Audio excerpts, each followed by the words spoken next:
आज की वीडियो बड़ों के साथ साथ बच्चों के लिए भी बहुत ख़ास है क्योंकि आज हम बना रहे हैं एक ऐसी मिठाई जो बड़ों से ज़्यादा बच्चों को पसंद आने वाली है। क्योंकि बच्चे जो हैं वो चटपटी चीज़ें तो बहुत शौक से खाते हैं, लेकिन उन्हें हेल्दी चीज़ें खिलवाना माओं के लिए बहुत मुश्किल होता है। तो इसलिए आज मैं खजूर रोल या खजूर मिठाई को बनाऊंगी तो मैं ड्राई फ्रूट्स के साथ ही, लेकिन इसके अंदर मैं एक ऐसी चीज़ डालकर इसके जायके को एक नया ट्विस्ट दे दूंगी कि जिसके बाद बच्चे इसे इतने शौक से खाएंगे कि माओ को उनसे ये छुपा कर रखनी पड़ जाएगी। और मुझे यकीन है कि खजूर रोल और खजूर मिठाई के इस जायके को आज से पहले आपने कभी ट्राई नहीं किया होगा। और साथ ही मैं आपके साथ इसे बनाने का एक नया अंदाज भी शेयर करूंगी, तो वीडियो पूरा देखिएगा। तो अब हम खजूर मिठाई या खजूर रोल को बनाने के लिए यहाँ 1 कप बादाम और आधा कप अखरोट लेंगे। तो सबसे पहले हम क्या करेंगे कि बादाम और अखरोट को एक शॉपर के अंदर डालेंगे और शॉपर को बंद करके हावन दस्ते की मदद से बादाम और अखरोट को मोटा मोटा पीस लेंगे। आप चाहें तो मिक्सी के अंदर डालकर भी इन्हें मोटा मोटा पीस सकते हैं, लेकिन मुझे इस तरह से मोटा मोटा कुटा हुआ चाहिए था जो मिक्सी के अंदर नहीं बनता। बस हमें इतना ही मोटा कुटा हुआ चाहिए है। तो देखिए हमने शॉपर के अंदर कितना अच्छा सा इसे मोटा मोटा कूट लिया है। और अब हम अगले स्टेप की तरफ चलते हैं।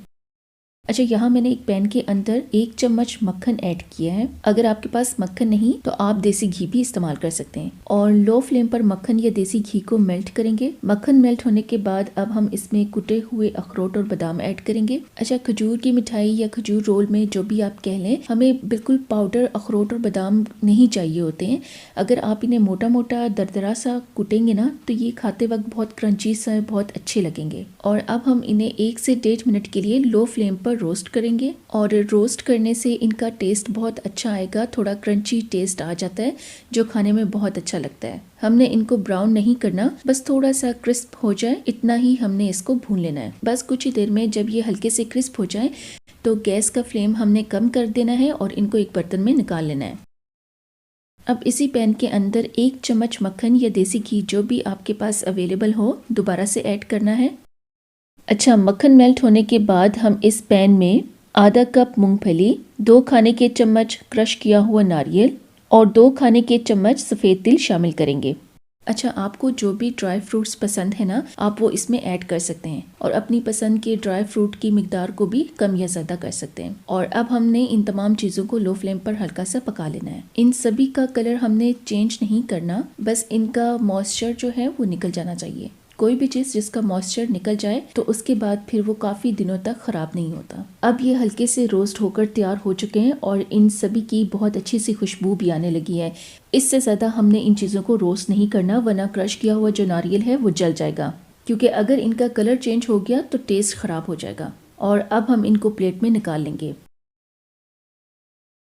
अब हम इसी पैन के अंदर दोबारा से थोड़ा सा मक्खन ऐड करेंगे और अब मैं यहाँ 1 खाने का चम्मच कद्दू के बीज और 2 खाने के चम्मच सफ़ेद तिल इस पैन के अंदर डाल दूंगी और लो फ्लेम पर इनको रोस्ट करूंगी। और साथ ही साथ चम्मच भी हिलाते रहना है ताकि ड्राई फ्रूट्स वगैरह जलने ना पाए। यकीन करें ये बहुत ही आसान मिठाई है, ना आपको इसके लिए शीरा तैयार करना होता है और ना ही इसके अंदर शुगर ऐड होती है। बस खजूरों का जो कुदरती मीठा है ना, वही आपके लिए काफ़ी होता है। जब आप सर्दियों में इसको बनाकर खुद भी खाएंगे, बच्चों को भी खिलाएंगे ना, तो इसके बहुत ज़्यादा हेल्थ बेनिफिट्स आप खुद अपनी आंखों से देखेंगे। और इन खजूरों के अंदर ऐसा कुदरती मीठा है जो आपको नुकसान भी नहीं करेगा। सर्दियों के लिए एक बेहतरीन सौगात है। तो बच्चों को इसका दीवाना बनाने के लिए मैं एक ऐसी चीज़ इसमें शामिल करूंगी कि जिसके बाद बच्चे आपसे गर्मियों में भी डिमांड करेंगे कि मामा हमें वो चीज़ बना देना। तो ये इतना अच्छा इसका फ्लेवर जो है वो बन जाएगा कि बच्चे इसके दीवाने हो जाएंगे। हमने इन्हें ज़्यादा रोस्ट नहीं करना होता, बस ये थोड़े से क्रंची से हो जाए और खुशबू आना स्टार्ट हो जाए। बस अब ये तैयार हैं, हम इन्हें बर्तन में निकाल लेंगे। अच्छा, यहाँ तमाम ड्राई फ्रूट्स जो हैं वो रोस्ट हो चुके हैं। अब हम इस पैन के अंदर 1 चम्मच मक्खन ऐड करेंगे। अच्छा, मैंने यहाँ 1 से 1.5 कप खजूरें लेकर इनकी गुठलियाँ निकाल ली थी। और ये जो खजूरें मैं इस्तेमाल कर रही हूँ ये बहुत ही ज़्यादा सॉफ्ट हैं, इसलिए मुझे इन्हें मैश करने की ज़रूरत नहीं है। लेकिन अगर आपको लगे कि खजूरें थोड़ी सख्त हैं तो आप इसे मिक्सी में डालकर दरदरा सा पीस लें। अब मैं इन खजूरों को पैन में ऐड कर दूंगी और अब हम इन खजूरों को चम्मच से इस तरह से दबाते हुए मिक्स करते रहेंगे। और गैस का जो फ्लेम है वो लो ही होना चाहिए, क्योंकि अगर गैस का फ्लेम हाई हुआ तो ये खजूरें बर्तन से चिपकने लगेंगी और जिसकी वजह से इनके अंदर जो शुगर है वो जलना स्टार्ट हो जाएगी। इसलिए हमें इन्हें लो फ्लेम पर ही पकाना है। अभी ये खजूरें आपको अलग अलग लग रही होंगी, लेकिन जैसे जैसे हम इन खजूरों को चम्मच से दबाते हुए लो फ्लेम पर पकाएंगे ना, ये सॉफ्ट होना स्टार्ट हो जाएंगी। और याद रहे कि आपने इन्हें पैंदे के साथ चिपकने नहीं देना, जिसके लिए आपने चम्मच को मुसलसल हिलाते रहना है। बस ये देखिए कि इनका एक स्मूथ सा पेस्ट बन चुका है और अब ये एक डो की तरह इकट्ठी हो चुकी हैं। बस अब ये तैयार हैं। अब हम इन्हें बर्तन में निकाल लेंगे। तो जी हाँ, अब बारी है इन खजूरों के अंदर तमाम ड्राई फ्रूट्स जो हमने रोस्ट किए थे उनको डालकर मिक्स करने की, जिसके लिए मैं ऐसा तरीका लेकर आई हूँ कि आपके हाथ खजूरों से चिपचिपे नहीं होंगे और आप बहुत आराम के साथ हाथों को गंदा किए बगैर ही खजूर रोल बना लेंगी और चीजों को मिक्स भी कर लेंगी। Okay.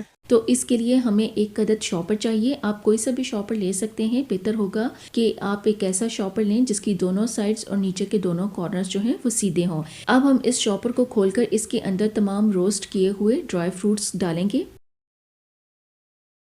और साथ ही खजूरों का जो पेस्ट है वो भी शामिल कर देंगे। और अब हम इसमें मल्टी कलर स्प्रिंकल्स शामिल कर देंगे। मैं यहाँ 1 चम्मच शामिल करूंगी। आप अपने टेस्ट के मुताबिक कम या ज़्यादा कर सकते हैं, क्योंकि बच्चे जो है ऐसी हेल्दी चीज़ें खाना पसंद नहीं करते। तो अगर आप वाकई चाहते हैं कि बच्चे सर्दियों के मौसम में इनको खाएं तो स्प्रिंकल ऐड करने से वो खुशी खुशी खा लेंगे। और आप यकीन करें कि ये स्प्रिंकल ऐड करने से खजूर रोल का जो टेस्ट है वो बिल्कुल बदल जाता है और खाते वक्त एक अलग ही जायका देते हैं, जिसकी वजह से बड़ों के साथ साथ बच्चे भी ऐसी हेल्दी चीज़ों को खुशी खुशी खा लेंगे। एक बार आप इस कॉम्बो को ट्राई करके देखें। बच्चों को ये इतना पसंद आएगा ना कि बच्चे इसे लंच बॉक्स में भी खुशी खुशी लेकर जाएंगे। अच्छा, स्प्रिंकल्स ऐड करने के बाद अब हम शॉपर के अंदर थोड़ी सी हवा रखकर इसे बंद कर देंगे और अब मैं हाथों से दबा दबाकर खजूर, ड्राई फ्रूट्स और स्प्रिंकल्स वगैरह को मिक्स करूंगी। और मेरा यकीन करें कि चम्मच से खजूर और नट्स वगैरह को आपस में मिक्स करना इतना मुश्किल होता है कि खजूर चम्मच वगैरह से चिपकने लगती है और ड्राई फ्रूट्स को खजूरों में मिक्स करना मुश्किल हो जाता है। लेकिन शॉपर के अंदर वही चिकनी खजूरें और ड्राई फ्रूट्स आपस में इतनी जल्दी और आसानी से मिक्स हो जाते हैं कि आप खुद भी हैरान हो जाएंगे। बस 2 से 3 बार में ही ये चीज़ें मिक्स हो जाएंगी। तो अब हम शॉपर को खोलेंगे और आप देखें कि ये सभी चीज़ें शॉपर के अंदर इकट्ठी हो चुकी हैं। बस अब हमने क्या करना है कि इन्हें दोनों हाथों से अच्छे से दबाकर एक बॉल की तरह इकट्ठा कर लेना है। बॉल बनाने के बाद अब मैं शॉपर के अंदर ही इसे लंबाई में रोल करना स्टार्ट कर दूंगी। आप वीडियो में देख सकते हैं कि मैं किस तरह से खजूरों को लंबाई में शॉपर के अंदर ही रोल कर रही हूँ। आपने भी ऐसा ही करना है। खजूरें जो हैं इन्हें ठंडा होने से पहले ही आपने लंबाई में शेप दे देना है, वरना ठंडा होने के बाद खजूरों के अंदर जो शुगर होगी वो सख्त होना स्टार्ट हो जाएगी। तो इसलिए आपने खजूरों को तमाम चीज़ों के साथ गरम गरम ही रोल करना होता है। इतना गर्म हो कि आपका हाथ गर्माइश बर्दाश्त कर सके। अच्छा, रोल होने के बाद अब हम शॉपर को खोलेंगे तो देखिए कितना आसानी के साथ ये रोल हो चुका है। और यही रोल अगर आप हाथों से बनाते तो देखिए कि शुगर आपके हाथों से कितना चिपकती। तो अब मैं गार्निश के लिए यहाँ थोड़े से स्प्रिंकल्स और रोस्ट किए हुए सफ़ेद तिल और कद्दू के बीज लूँगी और शॉपर के अंदर इसकी ओपन साइड पर इस तरह से फैला दूँगी। अगर आप चाहें तो चांदी के वर्क भी इस्तेमाल कर सकती हैं। तो मैं यहाँ चांदी के वर्क जो है वो रोस्ट की हुई चीज़ों के ऊपर ऐड कर दूँगी। बस अब मैं इस खजूर रोल को इन स्प्रिंकल्स तिल के ऊपर से गुलाई में घुमाते हुए गुजारूंगी। इस तरह से तमाम चीज़ें जो है वो रोल के ऊपर लग जाएंगी। तो देखिए सारा काम ही शॉपर के अंदर हो रहा है। बस अब हम खजूर रोल को इसी शॉपर के अंदर बंद कर देंगे और फ्रिज में ठंडा होने के लिए रख देंगे। आजकल सर्दियां हैं तो इसे फ्रिज में रखने की भी ज़रूरत नहीं है। अच्छा, ठंडा होने के बाद अब हम इसे कटिंग के लिए शॉपर से बाहर निकालेंगे और 1 इंच के बराबर हिस्सों में कट कर लेंगे। तो लीजिए कितने ज़बरदस्त खजूर रोल या खजूर की मिठाई जो है वो बनकर तैयार हुई है। और मेरा यकीन करें कि ड्राई फ्रूट्स, खजूर और स्प्रिंकल्स का ये कॉम्बो एक अलग ही टेस्ट देता है और बहुत ही मज़ेदार बनकर तैयार होते हैं। एक बार आप बनाएंगे फिर बार बार बनाने पर मजबूर हो जाएंगे। बड़े तो बड़े और बच्चे भी बहुत शौक से इसको खाएंगे और इसके दीवाने हो जाएंगे और इतने शौक से खाएंगे कि वो स्कूल लंच के लिए भी आपसे डिमांड करेंगे। खत्म, बाय बाय, टाटा, गुड बाय, गया।